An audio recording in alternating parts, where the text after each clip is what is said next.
జై శ్రీమన్నారాయణ.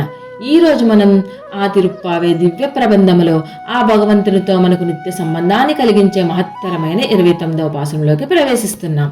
ఈ 29, 30 పాసురాలను సాత్తుమరే పాసురాలు అంటారు.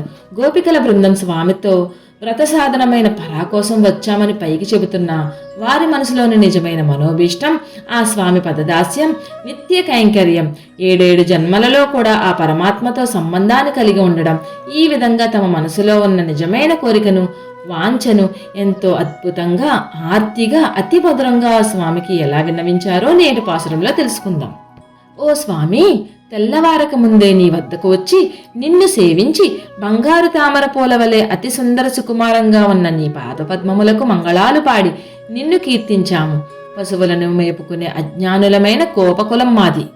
మా కులంలోనే జన్మించిన మీకు అంతరంగిక కైంకర్యాలను చేయాలన్నది మా కోరిక. మాకు కావలసినది పరా కాదు గోవిందా. పుండరీకాక్ష, 7 జన్మలందు నీతో విడదీయరాని బంధం మాకు కావాలి. ఎప్పుడు నీకు సేవలు చేసే భాగ్యం, అదృష్టం మాకు ప్రసాదించు. మీ సేవ తప్ప మరి ఏ ఇతర విషయాలు పట్ల కోరిక లేకుండా మా మనసులను శుద్ధి చేయి స్వామి అని ఆండాళ్ తల్లి ఈ పాసురంలో భగవంతుడితో శాశ్వత సంబంధాన్ని కోరుకుంటుంది.